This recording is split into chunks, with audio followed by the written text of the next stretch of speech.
제네시스 오토타운의 데이비드 대표님 모셔봅니다. 안녕하세요. 안녕하십니까. 네, 잘 반갑습니다. 지내셨어요? 네, 잘 지냈습니다. 계절이 바뀌어서 저희가 또 만나네요. 네, 그러네요. 참 시간 빠르네요. 그러니까요. 네, 시간 정말 네. 빠릅니다. 네, 지난번에 우리가 음, 봄철 차량 관리에 관해서 좀 이야기 나눠봤는데 벌써 이제 여름철 차량 관리에 대해서 이야기를 좀 나눠봐야 돼요. 그러게요. 네. 예, 여름에는 특별히 주의할 사항들이 더 많다고 들었거든요. 아무래도 뭐 자동차는 제가 매번 방송에서 말씀드리지만은 네, 사시사철 네, 잘 관리를 네, 하셔야 되지만 네, 더워질 때 뭐 특히 또 관리하셔야 되고 또 추워질 네. 때 좀 더 관리를 더 네. 하셔야죠. 아, 네. 그렇군요. 요즘에 그 음, 차 안에 네. 그 손세정제 스프레이식으로 많이 가지고 다니시잖아요. 그렇죠. 요거 예, 예. 굉장히 위험하다고 하던데요? 아, 그건 제가 잘 모르겠습니다. 그래요? 예. 요런 거 잘못 자동차 뒀다가 예, 수리에 관련된 건 아니라서. 터질까 봐 네. 걱정이시라는 알코올이 분들이 있어서 예. 그런가 보네요. 네, 네. 그러니까요. 여름철에 특히 그 냉각수 같은 것들도 관리를 좀 잘 해줘야 냉각수 되잖아요. 관리 잘 해줘야 됩니다. 예, 예. 여름철에 문제가 많이 생겨요. 겨울철에도 여름철에요. 문제가 많이 네, 생기고 네. 여름철에도 문제가 많이 생깁니다. 냉각수가. 네, 그렇군요.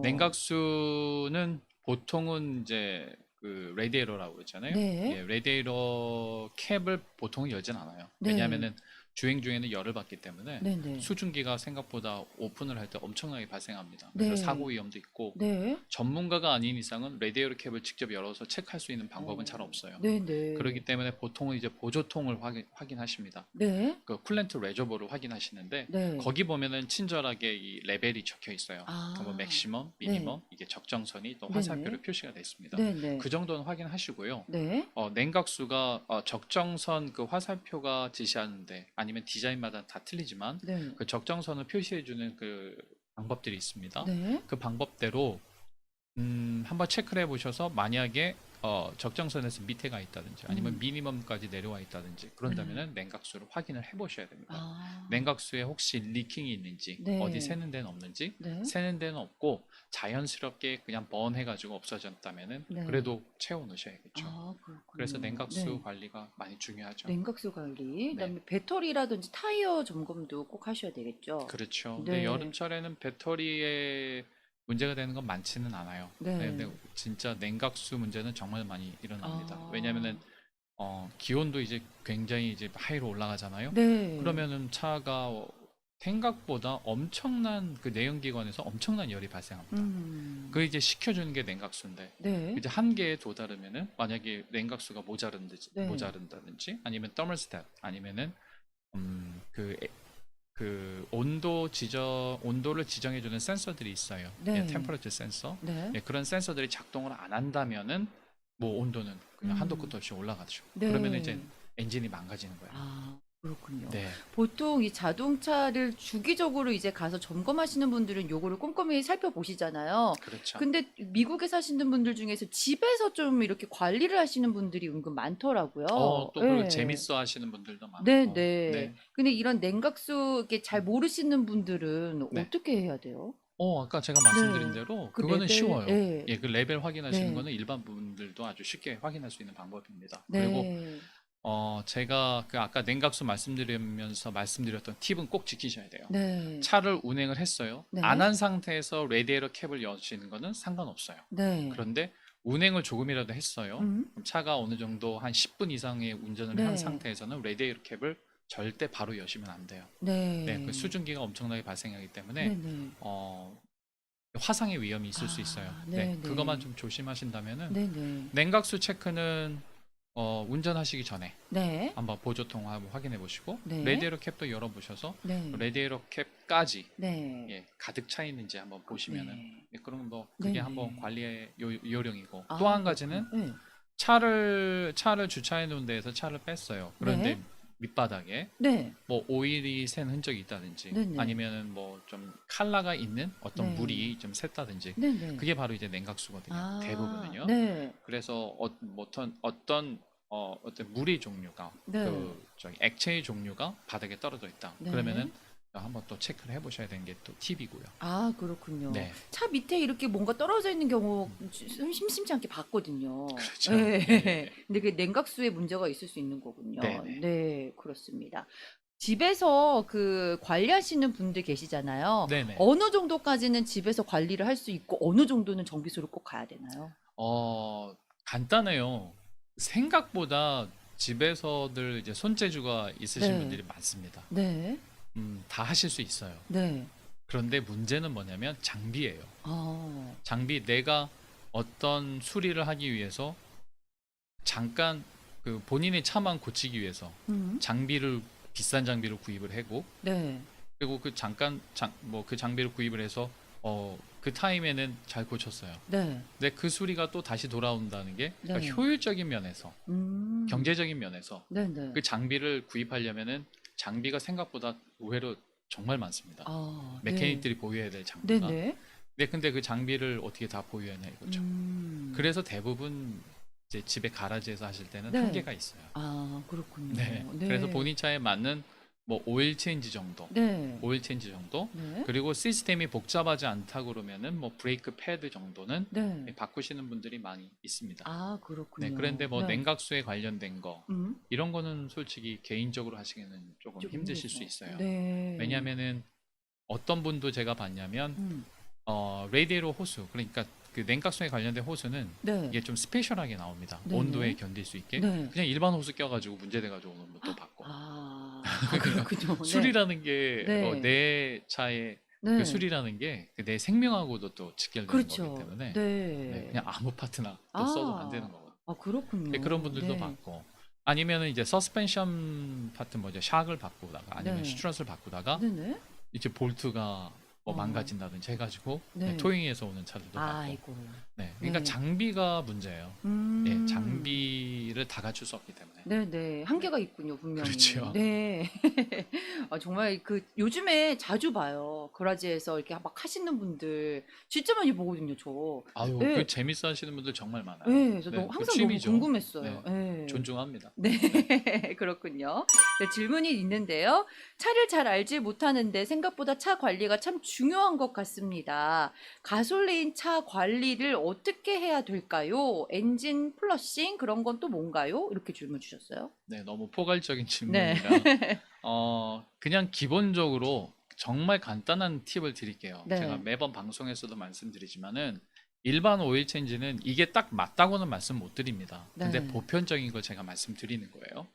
일반 오일 체인지는 3,000마일 3개월 기준, 네. 신테틱 오일은 5,000마일 5개월 기준 네. 해서 오일 체인지 할 텀마다 정비소, 가까운 정비소 가셔서 정기적인 체크업을 좀 해주세요. 이렇게 부탁을 하시면서 관리하시는 게 가장 좋은 방법이에요. 네. 네. 어떻게 정말 뉴욕생활 바쁘잖아요. 그렇죠. 뉴욕생활 바쁜데 매뉴얼북 다 열어가지고 네. 꼼꼼히 체크를 한다고 한들 네. 이게 다 체크도 안 될 뿐더러 네. 예.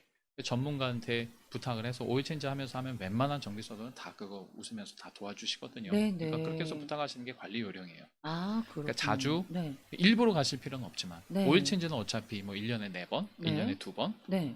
꼭 하셔야 되는 거니까 네, 네. 그럴 때마다 가셔서 한번 꼭 전체적인 점검하시는 게 팁입니다. 그렇군요. 주기적으로 좀 가시는 거 요게 가장 차 관리를 하는 가장 쉬운 방법인 것 같아요. 그렇죠? 네네. 네.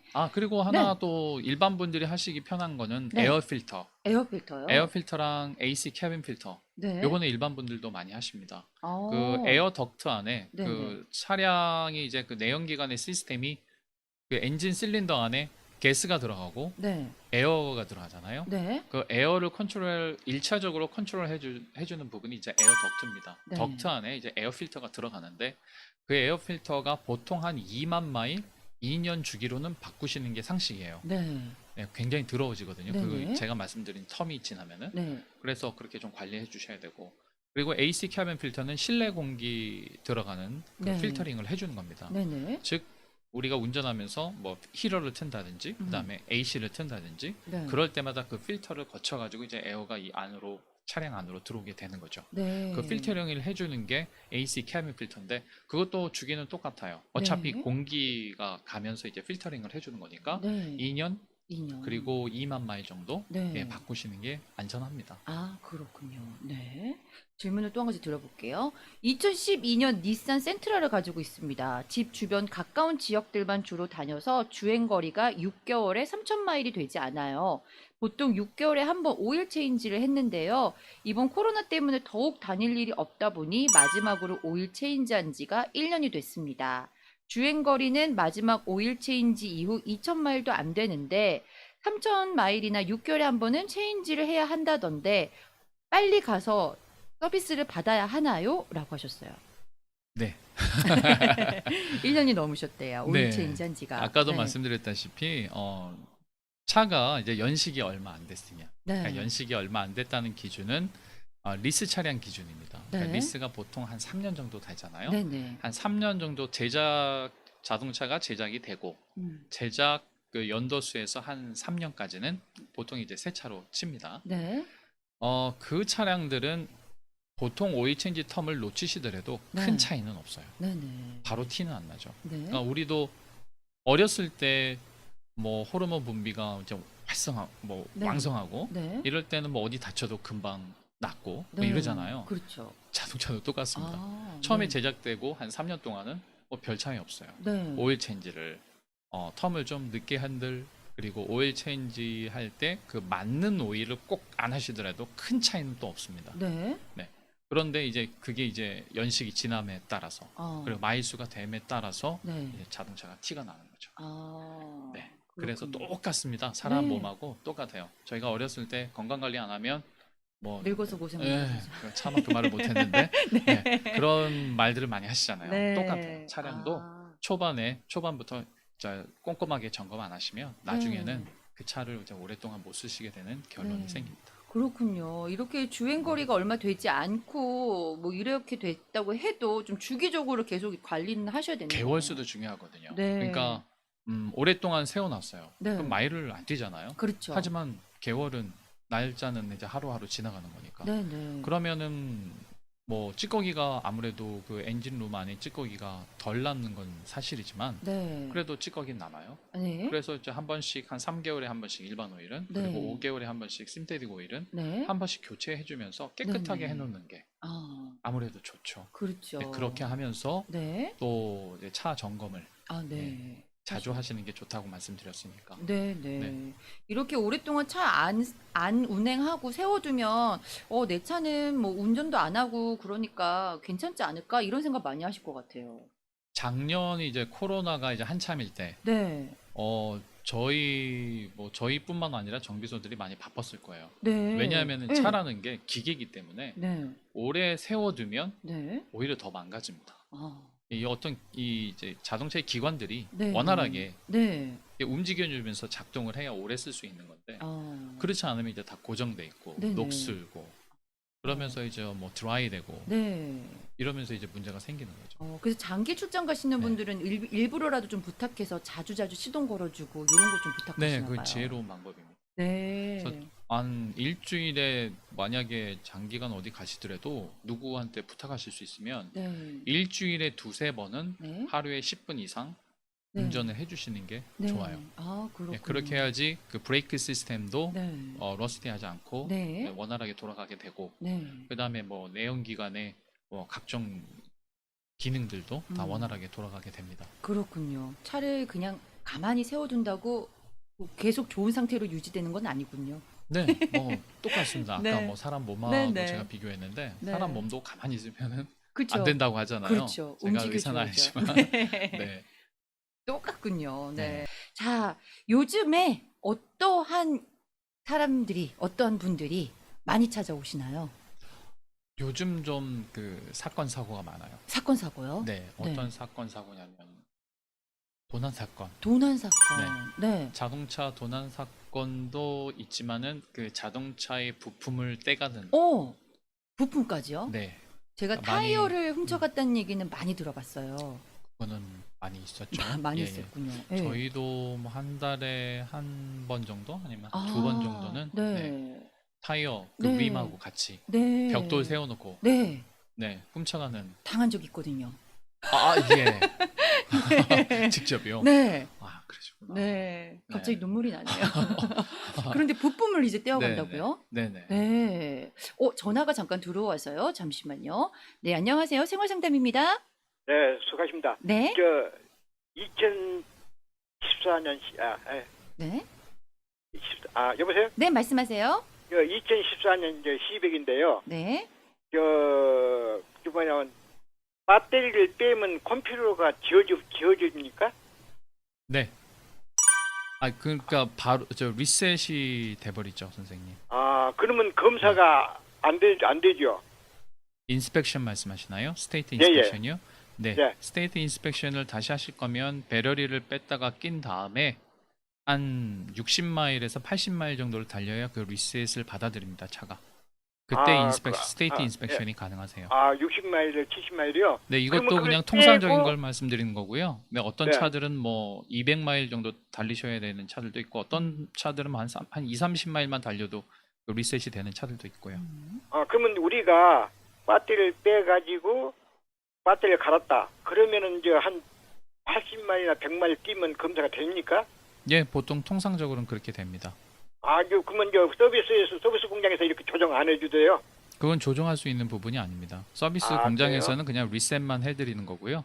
아, 예, 차가 어느 정도 마일수를 이제 회복하셔야 그게 이제 컴퓨터가 받아들이는 거죠. 아, 그래요? 그리고 또 네. 한 가지 물어봅시다. 기름 넣을 때 시동을 끄고 합니까? 그냥 넣어도 됩니까? 시동 끄고 하셔야 됩니다. 아, 안 끄고 하면은 컴퓨터가 이상이 있습니까? 그지? 네, EVAP 시스템에 문제가 생겨요. EVAP라고 그러는데 EVAP 시스템이 뭐냐면 연료통에서 그 네. 엔진으로 가는 과정 속에 어디서 에어가 찬다는 사인이 들어올 수 있습니다. 아, 그럼 그것도 검사하고 지장이지요? 네, 네, 인스펙션 알았습니다. 통과 안 되십니다. EVAP 시스템 예, 문제가 예, 예. 뜨면요. 아이고, 감사합니다. 수고하세요. 네, 네, 감사합니다. 네, 전화 받아봤습니다. 자, 그렇다면 다시 사건 사고로 돌아와서 네, 사건 사고. 그 파트를 어떤 파트를 떼가 하나요? 요즘 많은 도난 사건이 있는 파트가 네. 뭐냐면 정말 어떻게 뭐 컨트롤할 수 없는 부분인데 네, 켈라리 컨버터라고 컨버터. 네. 뭐 우리 동포분들은 그렇게 하시면 이해가 빨라요. 네, 컨버터입니다. 네. 컨버터가 뭐냐면 엔진에서 이제 폭발을 하잖아요. 실린더 안에서. 네. 그러면 이제 거기서 이제 배기가스가 나옵니다. 음. 배기가스의 이제 첫 번째 통과하는 관, 그다음에 네. 두 번째 통과하는 관, 그리고 네. 지나가서 플렉스 파이프를 지나고 그다음에 이그저스트를 지나서 이제 머플러로 나가게 되는 시스템이에요. 네. 그런데 그 첫 번째 통과하는 관, 두 번째 통과하는 관, 어떤 차들은 그냥 하나밖에 없습니다. 네. 그게 이제 켈라리 컨버터라고 그러는 건데 네. 그 컨버터를 많이 떼가요. 도둑들이. 그게 가격이 좀 나가나 봐요. 네, 왜 아. 그러냐면 거기에 이제 그 컨버터의 역할은 뭐냐면은 1차 정화를 시켜주는 거거든요. 네. 거기 이제 필터링을 해줍니다. 그 안에서. 네네. 그렇게 되는데 거기에 이제 필터링을 해줄 때 거기에 이제 백금 성분이 들어가게 돼요. 아. 네, 그래서 이거를 떼가는 사람들이 많습니다. 아. 요즘 그 도난 사건이 많아요. 그럼 그걸 떼간 거를 어떻게 제가 알아차릴 수가 있나요? 갑자기 어디다 파킹을 하고 아니면 네. 집에다 파킹을 하고 나와서 이제 다시 시동을 켰는데 네. 갑자기 뭐 굉음이 난다든지 아. 소리가 안 날 수가 없죠. 왜냐면은 네네. 그 이그저스트 파트에 네. 그 밑에 이제 머플러까지 가는 어떤 파이프 하나만 어긋나더라도 네. 소리는 굉장히 굉음이 납니다. 아, 그렇군요. 그렇죠. 네. 네, 그렇게 되는데 컨버터까지 떼갔으면 뭐 엄청난 소리가 발생되죠. 시동을 걸었을 때 갑자기 굉음이 크게 난다. 그러면은 의심을 해보시는 게 뭔가 차에 문제가 있다는 거를 그때 아셔야 그렇죠. 되겠네요. 근데 요즘 이 네. 도난 사건이 많은데 네. 혼다 차량, 네. 혼다 차량에 아무래도 이제 세단보다는 네네. SUV 종류나 아니면 네. 미니밴 종류, 네. 그리고 포드 차량, 네. 포드 차량에서 좀 그 큰 차량들 있죠. 네. 뭐 SUV 종류나 네. 아니면 미니밴, 그리고 포드는 그 카고밴이라고 그래가지고 이제 큰 일하실 때 쓰는 밴들 네네. 있죠. 또 교회 차량 같은. 네. 이 밑에 컨버터 이제 밑에 들어가기가 쉬우니까 아. 밑에 들어가기 쉬우니까 들어가서 딱 잘라서 가요. 아이고. 네. 그렇군요. 저도 그 경찰이 하는 얘기를 들은 건데 네. 불과 그 잘라가는 시간이 뭐 두 사람 정도가 붙어서 네. 잘라가는 시간 카메라에 찍힌 걸 보면 네. 불과 뭐 한 5분에서 10분 사이에 그 사건 그렇게 네네. 도난이 딱 돼버린대요. 아, 순식간이네요. 순식간이에요. 그것도. 예. 그냥 그 커트하는 기계들 있잖아요. 네. 요즘은 또 이제 많이 좋아져가지고 예전에는 커트하는 기계도 라인이 있어야 되는데 이제 라인이 네. 없는 와이어리스가 많으니까 아. 그걸 가지고 네. 도둑을 한다. 아이고, 세상에. 정말 나쁜 사람들이죠. 그러네요. 네. 근데 그렇게 네. 떼가면 이게 정말 난감한 게 아까도 말씀드렸듯이 비싼 파트이기 때문에 네. 수리를 하려면 기본 뭐 100불 네네. 선이 아니고 한 네. 1000불 선 이렇게 돼버립니다. 아. 센서까지 장착을 다 하실 오. 거면 그래서 아. 조심을 하셔야 되는데 그럼 어떻게 네. 조심하느냐? 네. 그냥 뭐 통상적으로 그냥 상식적인 선에서 조심할 수밖에 없죠. 뭐 음. 차랑 같이 24시간 있을 수 있는 것도 아니고 그렇죠. 그래도 사람들이 많이 왕래하는 곳에 차를 둔다든지 네. 가능하다면 차고가 있다면 차고 안에다 두셔야 되는 거고 네. 차고가 없다고 그러면은 감시 카메라를 달아두는 것도 방법이고요. 네. 요즘은 또 블랙박스도 많이들 하세요. 그렇죠. 네, 블랙박스. 그게 뭐 도움이 되겠냐마는 네. 그렇게 해서 또 신고가 많이 들어가고 한다면 네, 네. 이게 아무래도 뭐 경찰서에서도 아는 그 위험 지역을 더 관리를 네. 할 것이고 네. 그러니까 서로 윈윈이 되는 거죠. 아, 그렇군요. 그래서 네. 예, 좀 상식적인 선에서 네. 이게 뭐 대처할 수 있는 방법밖에 없죠. 네, 네. 네. 아, 그런 것 때문에 이제 또 많이들 오시는군요. 그리고 네. 대부분 지금 발생하는 지역이 뭐 공장지대라든지 네. 네. 큰 쇼핑몰은 오히려 그런 일이 잘 생기진 않아요. 네. 왜냐하면 이제 관리하는 사람들이 있으니까 네, 네. 거기 지켜주는 그 네, 가드들이 네. 있습니다. 네. 네, 그런데 그런 자리에서는 잘 없고요. 뭐 외곽지인데 네. 뭐 기찻길 옆이라든지 아, 네, 아니면 네, 하여튼 뭐 외곽지인데 뭐 공장지대라든지 이런 데서 좀 많이 발생합니다. 아, 그렇군요. 네. 이게 우리가 상식적인 선에서 좀 이렇게 조심할 수 있는 부분을 조심하는 게 좋겠네요. 정말 차랑 24시간 붙어 있을 수는 없잖아요. 그렇죠. 네. 네. 센서 같은 거 뭐 달아두고 차 만지면 삐 소리 나고 뭐 이런 거 없을까요? 그렇게 되고 또 도난 네. 사건이 많은 것 중에 하나가 그 사이드 미러. 아, 어머, 그것도요? 네, 사이드 미러가 요즘 생각보다 그 파트가 굉장히 비쌉니다. 아, 네, 뭐 어떤 특정 차량을 제가 말씀드리긴 뭐한데, 네. 네, 사이드 미러가 파트들이 사이드 미러는 애프터마켓을 잘 안 해요, 수리를. 네. 왜냐면 애프터마켓 저희도 잘 안 하는 이유는 거기에 이제 장착되어 있는 글래스가 네.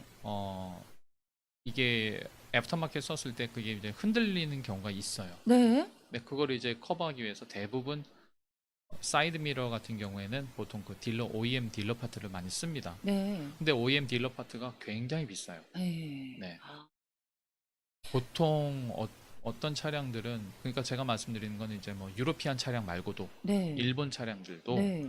어떤 차량들은 뭐 사이드 미러 하나 홀 어셈블리 하시면은 파트 가격만 700불, 어이구. 800불 요 정도 나가는 차량들도 있어요. 그렇군요. 네, 그리고 네. 아무리 적게 나간다고 해도 뭐 한 네. 300불, 400불 아, 이러다 보니까 이거를 떼가는 사람들이 있습니다. 아, 이거 주의하셔야 되겠네요. 자, 생활상담 제네시스 오토타운의 데이비드 대표님과 함께 이야기 나누고 있습니다. 자, 요즘 자주 발생하는 사건, 사고에 관한 이야기 해주고 계셨어요. 사이드미러까지 훔쳐간다는 얘기를 듣고 제가 깜짝 놀랐습니다. 네네. 네. 그 사이드 미러 얘기가 나와서 얘기인데 그 사이드 미러 안에 그 글래스만 훔쳐가는 경우도 많아요. 아, 네, 글래스만도 많이 비쌉니다. 네. 네, 그거를 그게 왜 떼가는지 저는 이해가 안 되는데. 네. 많이 비싸서 그런가 봐요. 네. 네. 전화가 한 통 들어오고 있어서요. 저희가 받아보도록 할게요. 안녕하세요. 생활상담입니다. 네, 안녕하세요. 네. 2014년 시빅인데요. 네. 하이스피드 가끔씩 아주 가끔씩 자주는 아니고 네. 하이스피드에서 갈 때는 차가 스무스하게 잘 나가는데 네. 10마일 정도 전후 10마일 정도 그 전후 로우 스피드에서 가끔씩 네. 차가 나가는 게 쭉 하고 빨리 나가는 듯 하다가 또 잘 안 나가는 듯 하다가 이게 불안정해요, 스피드가. 네. 이게 페달을 밟으면 휙 하고 나가는 듯 하기도 하고 또 밟아도 잘 안 나가는 듯 하고 이 로우 스피드에서 그러다가 보면은 나중에 계기판에 온갖 경고 메시지가 다 들어와요. 타이어부터 해서 뭐 나올 수 있는 경고가 한꺼번에 쫙 다 들어옵니다. 네. 이런 건 왜 그런가요? 각종 사인이 들어온 다음에 시동을 끄고 다시 키면 그 사인은 없어지고요. 아니요, 계속 들어와요. 계속 들어와 있고요. 자, 네네. 그러면은 몇 마일 정도 뛴 차량입니까, 선생님? 이게 지금 8만 뛰었어요. 8만. 네. 우선은 스캔을 해봐야 정확히는 알 수 있어요. 왜냐하면은 이제 각종 사인이 네. 들어온다는 이유는 메인은 체크 엔진 네. 라이트입니다. 체크 엔진 라이트이 들어오면 체크 엔진 라이트이 들어오면은 다른 사인은 같이 부차적으로 같이 들어오는 시스템이 많아요. 요즘 차량들이요. 그렇게 된다면은 체크 엔진 라이트를 먼저 스캔을 해보면 그 이유가 뭔지를 대부분은 이제 알 수는 있어요. 근데 선생님 말씀을 네. 듣자면 물론 제가 아직 스캔을 안 해봤으니까 정확하게는 제가 네. 말씀드리기는 뭐하지만 그냥 말씀만 듣고서는 많은 확률이 높은 것 중에 하나는 트랜스미션일 확률도 높아요. 저속 기어에서 예, 문제가 생겨가지고 네. 예, 그렇게 문제가 지금 이렇게 각종 사인이 들어오고 차가 저속 기어였을 때 저속 마일에서 지금 차가 뭔가 좀 원활하게 지금 운행이 안 된다고 말씀하셨잖아요. 네, 그럴 네. 확률도 높습니다. 하지만 가장 중요한 거는 가장 첫 번째 스텝으로 선생님 하셔야 되는 거는 스캔을 먼저 해보셔야 돼요. 컴퓨터 스캔을 먼저 하면 요즘은 차량들이 잘 돼 네. 있어서 대부분 인포메이션을 이제 찾아내는 게 쉽습니다. 그래서 가까운 정비소 가셔가지고요 스캔을 먼저 해보세요, 선생님. 네. 네네. 혹시 트랜스미션 오일 체인지가 늦어지면 그런 일도 있나요? 그러실 수 있습니다. 음. 오일이 아. 많이 더러워진다거나 더러워져서 거기에 이제 찌꺼기들이 많이 있다든지 아니면은 오일이 많이 뭐 탔다든지 아니면 오일이 샜다든지 해서 오일이 없어서도 그럴 경우가 있습니다. 오케이. 네, 감사합니다. 네, 네. 고맙습니다. 네. 타에 문제가 있을 때는 일단 가까운 정비소를 먼저 가시면은 좀 해결할 수 있는 방법을 빨리 아실 수가 있을 것 네, 같아요. 사인이 네. 들어오면 네. 대부분은 체크 엔진 라이트하고 연결이 됩니다. 네. 체크 엔진 라이트이 메인이에요. 네네. 체크 엔진 라이트이 들어오면은 VACC 사인 들어오고 네. 트랙션 컨트롤 사인 들어오고 네. 이렇게 같이 연결이 돼 있거든요. 네네. 그래서 아마 메인은 아마 그 체크 엔진 라이트를 먼저 체크를 해보셔야 될 거예요. 네. 그래도 이제 사인이 남아 있는 것들, 네. 체크 엔진 라이트를 그 픽스를 했는데도 네. 다른 사인이 남아 있다. 그러면 음. 이제 그건 이제 스텝 바이 스텝으로 이제 손을 보셔야 되는 거고. 그렇군요. 지금 또 질문이 한 가지 들어와 있는데요. 2019년식 토요타 시에나입니다. 트랜스미션 오일 체인지가 라이프 타임이라는데 오일 체인지 안 해도 되는 건가요? 라고 하셨어요. 라이프 타임이 요즘 많아요. 오. 딥스틱도 없어요. 네. 딥스틱이 없으면 오일 컨디션 체크할 수도 없죠. 네. 그 말인 즉슨 이제 라이프 타임인 경우가 많은 거죠. 네. 안 바꾸셔도 되지만 네. 손님 차의 안전을 위해서는 한 10만 마일, 네. 10만 마일 한 10년 정도 되시면 네. 그래도 한번 교체를 권하긴 합니다. 아, 그렇군요. 라이프 타임이긴 하지만 네. 네, 그건 판단은 손님께서 하셔야 됩니다. 네. 그렇습니다. 질문 또 한 가지 들어볼게요. 2012년 BMW X5인데요. 브레이크를 밟으면 차가 심하게 떨고 흔들립니다. 어디가 잘못된 걸까요? 바퀴는 새로 갈아 낀 지 얼마 되지 않았습니다. 라고 하셨어요. 네, 브레이크 밟을 때 차가 떨림 현상이 생기는 거는 대부분은 앞에 브레이크 시스템에 로러가 변형이 생겨서 그런 겁니다. 네. 그래서 앞에 브레이크 패드랑 로러를 바꾸시고 네. 운행을 해보시면 90%는 다 해결이 되실 거예요. 그렇군요. 그런데도 불구하고 또 떨림 현상이 생긴다. 네. 그렇게 된다면 그 다음에 이제 볼 수 있는 거는 서스펜션. 서스펜션. 서스펜션 파트 중에 뭐 로우 컨트롤함이나 타이러드나 네. 뭐 다른 파트들 네. 이제 보셔야 되고요. 네. 아니면 타이어에 마모가 이상이 있어서 그럴 수도 있습니다만 네. 제가 지금 세 번째로 말씀드린 타이어 마모는 항상 떨리는 거지 브레이크 네. 밟을 때 떨린 현상하고는 많이 직결되지는 않습니다. 네, 그러니까 네. 즉 브레이크 로러 시스템이 네. 변형이 생겨서 그런 것과 네. 아니면 서스펜션에 문제가 있어서 그런 것 네. 이게 대부분인 거죠. 브레이크 아. 밟을 때 떨리는 거예요. 밟을 때 떨린다면 네, 답변이 충분히 되셨으리라고 믿겠습니다. 자, 사건 사고로 다시 한번 와볼까요? 예. 네. 그것이 알고 싶다. 네, 저 거울이 없는 차량 봤어요. 그래서 네네. 어디다 부딪혀서 깨졌나 보다 그냥 이렇게만 여겼거든요. 그걸 떼가는 경우가 있는 거군요. 네, 네. 그런 도난 사건이 많아요. 네. 네, 의외로 많습니다. 네.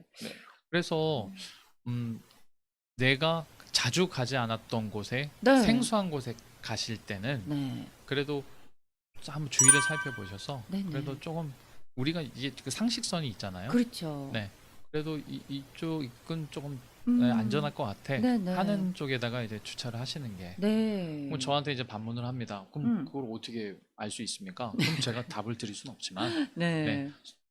내 차, 내 재산과 내 자신은 내가 보호해야 되는 것처럼. 그렇죠. 네. 그러니까 조금이라도 좀 안전하다 싶은데 음. 주차를 해보시는 게 네네. 좋은 방법이고요. 그러니까요. 네. 그 시티 같은 곳이나 어디 나가실 때는 잘 모르는 곳 가실 때는 그냥 주차장을 좀 돈 내고 이용하시는 것도 그것도 방법일 수도 방법이에요. 있어요. 네, 공용 예. 주차장을 이용하시는 것도 방법이고. 네네. 네. 괜히 스트릿 파킹이 힘들게 좀 구석진 데 이렇게 하시면 오히려 좀 나중에 어떻게 될지도 모르니까. 그렇죠. 그렇죠. 네.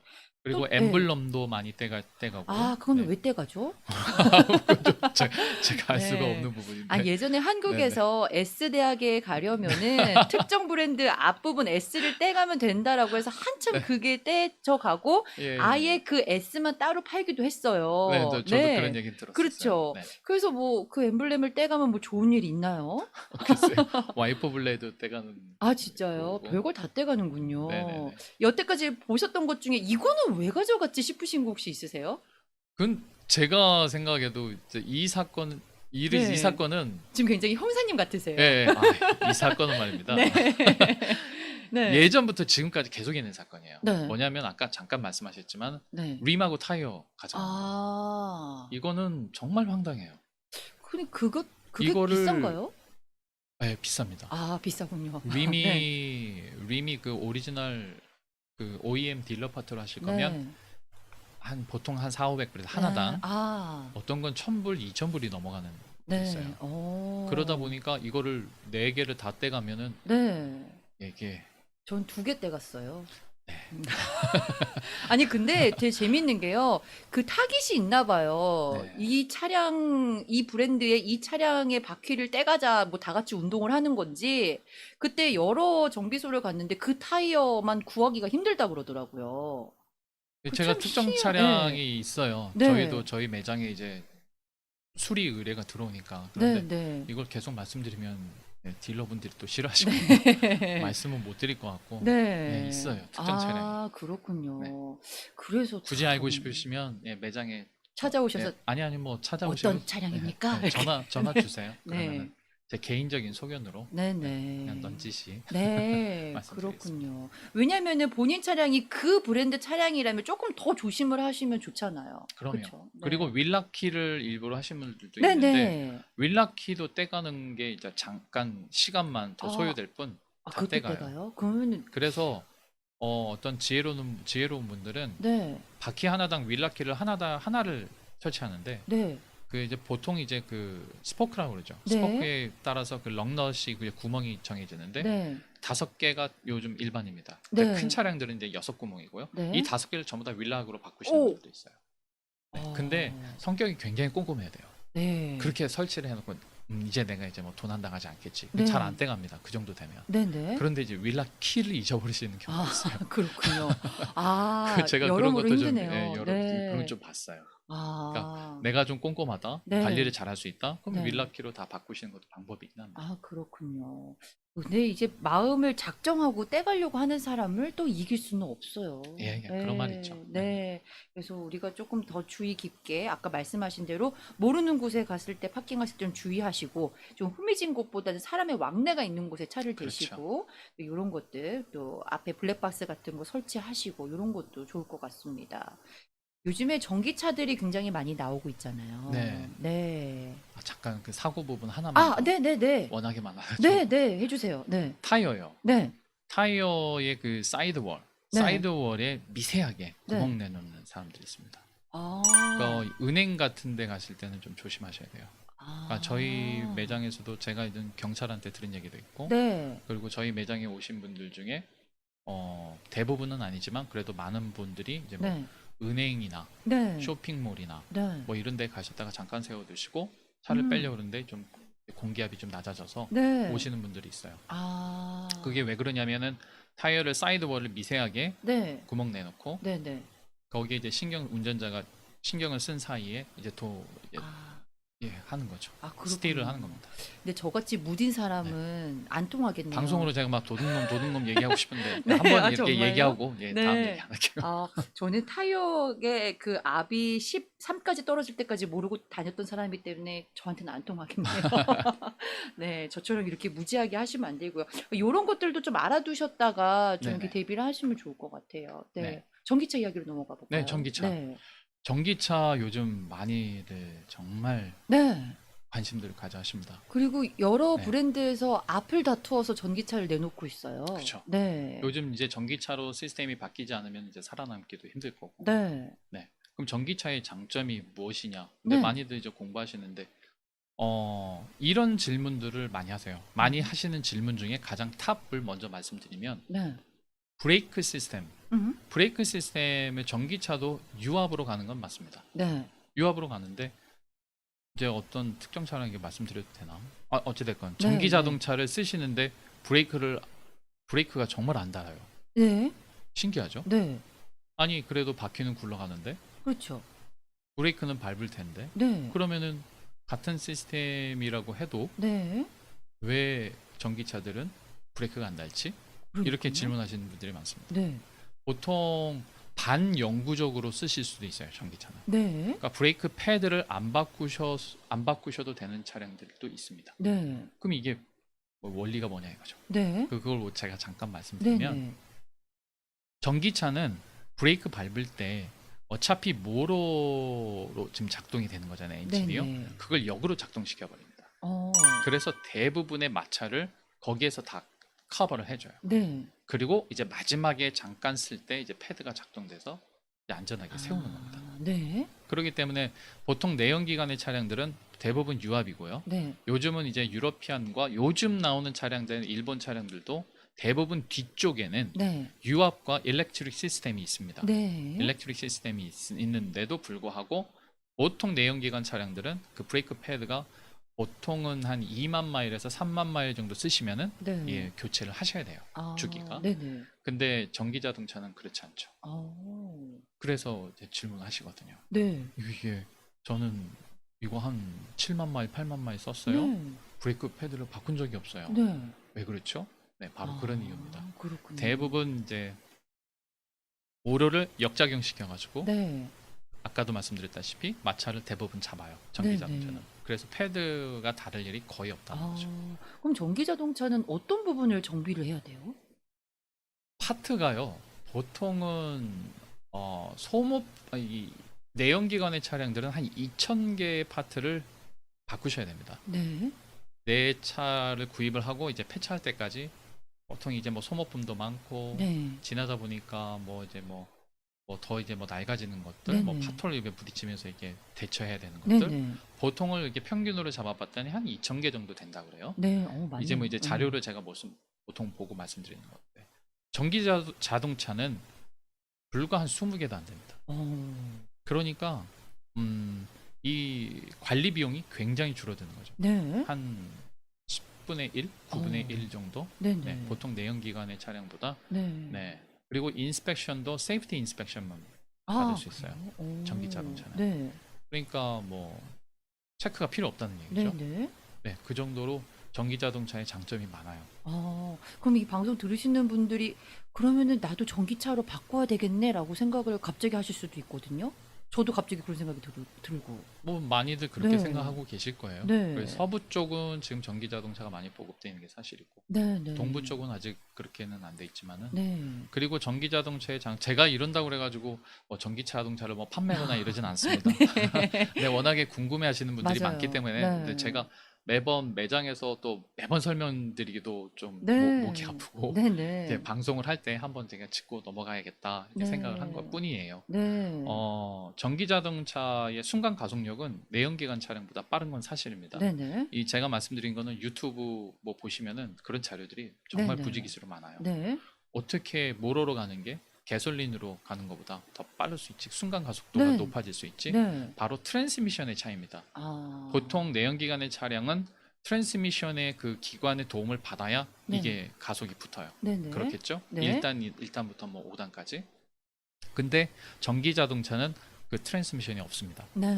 네, 모로 작동으로 가는 거죠. 네네. 그렇기 때문에 그냥 바로 가속이 붙어버려요. 그래서 전기 자동차가 더 빠른 게 사실입니다. 그렇군요. 네. 네. 그리고 보통 이제 내연기관에서 가스를 이제 흡입을 하잖아요. 네. 흡입을 만약 100이라고 쳤을 때 실질적으로 내연기관에서 그 가스를 쓰는 네. 퍼센테이지는 정말 놀랍게도 많지가 않아요. 네. 한 21%에서 25%로 제가 기억합니다. 아. 그러니까 4분의 1 정도밖에 안 쓰는 거고 네. 나머지는 다 배기가스로 나가는 거예요. 네. 놀랍죠? 오, 네, 네. 그런데 전기 자동차 같은 경우는 대부분이 음. 한 95%, 99%는 바로 그 네. 효율적인 면에서 그냥 바로 다 에너지가 쓰이는 겁니다. 그 그렇군요. 모로가 돌아가면서 다 네. 작동되는 거니까. 어허. 그렇기 때문에 여러 가지를 봤을 때 전기 자동차로 모든 게 전환될 수밖에 없어요. 네. 그래서 저희 정비업계도 많이 공부를 해야 되는 거고, 네. 네, 거기에 대한 대처를 해야 될 거고, 네네. 일반 우리 동포분들도 길게 봐서는 음. 전기 자동차로 다 넘어갈 겁니다. 그러니까 네. 차츰차츰 준비하시는 것도 방법이죠. 그렇군요. 사실 전기 자동차가 편리하다는 건 알고 있지만 워낙에 이 가솔린차에 익숙하다 보니까 정비를 해야 될 때 좀 불편하지 않을까? 좀 생소하지 않을까? 이런 생각을 좀 하게 되거든요. 정비는 솔직히 전기 자동차가 지금 동부 쪽에는 많이 보급이 안 돼 있어요. 네. 많이들 안 쓰십니다. 그렇기 네. 때문에 대부분은 딜러샵으로 들어가요. 네. 일반 정비소에서 저희 같은 일반 정비소에서 파트도 공급은 잘 안 되는 게 사실입니다. 네. 네, 그렇기 때문에 딜러샵에서 수리를 하시는데 아까도 말씀드렸듯이 이렇게 고장나는 퍼센테이지가 일반 내연기보다 내연기관보다 훨씬 적은 게 사실이에요. 네, 네. 앞으로 조금 더 많이 보급이 된다면 일반 정비소에서도 얼마든지 또 정비를 받을 수 나중에는 있는 그렇게 되겠죠. 시스템이 네, 되겠죠. 그게 뭐 내 생각에서는 네. 제 주관적인 판단으로 한 10년을 내다봅니다만 네. 그러시군요. 우리 제네시스 오토타운에서는 그것까지 미리 이제 대비를 하시고 준비를 하고 계시군요. 아니 준비는 해야겠죠. 네. 먹고 살아야 돼.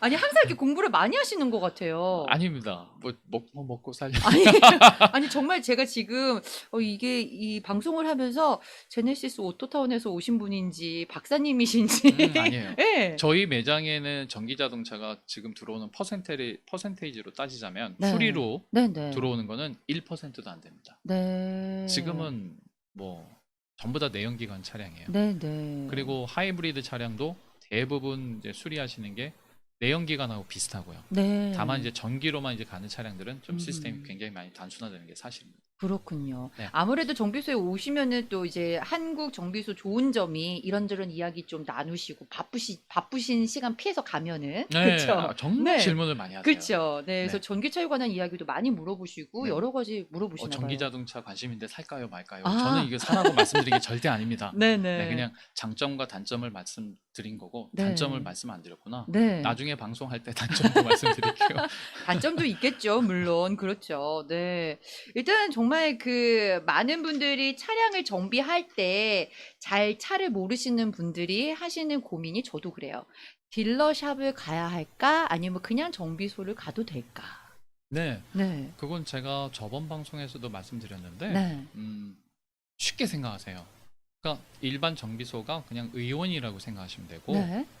딜러샵은 그냥 종합병원이라고 생각하시면 돼요. 네. 근데 종합병원을 딱 간다고 해서 또 그 손님의 차량을 모두 이제 뭐 교수진들이 보는 건 네. 아니잖아요. 네, 네. 종합병원을 가더라도 네. 사람이 이제 뭐 몸이 아파서 가더라도 대부분 뭐 인턴이나 간호사 분들이 많이 이제 보시고 근데 일반 의원들 가시면은 그래도 정말 이제 쪽집게 의사들도 있고 네. 네 정말 내 몸을 잘 알고 내 주치의들 그렇죠. 많잖아요. 네. 네, 내 몸을 계속 관리해주고 했었던 바로 네. 그 개념입니다. 네, 정비소들도 가서 다 이제 사람 관계니까요. 맞아요. 좋은 관계로 지내시고 네. 서로 나이스하게 네. 대해주시고 네. 또 정비소도 그러면은 또 나이스하게 손님도 대할 그렇죠. 것이고 서로 네. 이게 윈윈이거든요. 네, 네. 그러면은 사소한 거 하나까지 네. 다 꼼꼼하게 봐드리는 게 바로 일반 정비소예요. 네. 근데 딜러샵 가시면은 그건 안 되죠. 그렇죠. 네. 딜러샵 가셔서 한번 맡기시면 뭐 하루 요즘은 반나절이나 그렇죠. 아니 한나절 걸리시는 네, 분들도 네. 있고 네. 그러니까 다 장단점이 있는데 네. 네, 그런 거 잘 파악하셔가지고 네. 네, 큰 정비가 필요 없는 거다. 제가 네. 말씀드린 큰 정비라는 거는 컴퓨터 시스템에 관련된 거 아니라면은 네. 일반 정비소들도 정말 좋은 정비소들이 많습니다. 네, 네. 제네시스 오토타운도 그 중에 좋은 곳 중에 한 곳입니다. 네. 우리 청취자분들께 또 자동차에 관해서 또 한 말씀 정리를 해서 좀 알려주세요. 벌써 시간이 다 됐네요. 네, 시간이 네. 벌써 이렇게 됐어요. 내 재산이고 내가 부지런할 수밖에 없다. 네. 매번 말씀드리지만 네, 또 네. 그렇게 말씀드립니다. 네. 그렇게 하면은 아무래도 내 지갑이 그 얇아지는 걸 방지하실 수 있고 네. 그리고 내 안전을 더 도모할 수 있는 거니까 네. 조금 정말 바쁘세요. 저희 매장에 오시는 분들 보면 정말 그렇죠. 바빠요. 네. 네, 서로 바빠요. 많이 바쁘시죠? 네, 근데 바쁘지만 그래도 조금 더 신경 쓰셔서 내 차 네. 관리하시는 게 네. 더 좋은 팁이 될 것 같습니다. 이민 생활에서요. 네. 오늘 좋은 말씀 주신 제네시스 오토타운의 데이비 최 대표님 감사합니다. 방송이 끝나고 차에 관해서 궁금하신 사항 718-224-6580 718-224-6580으로 문의 주시면 되겠습니다.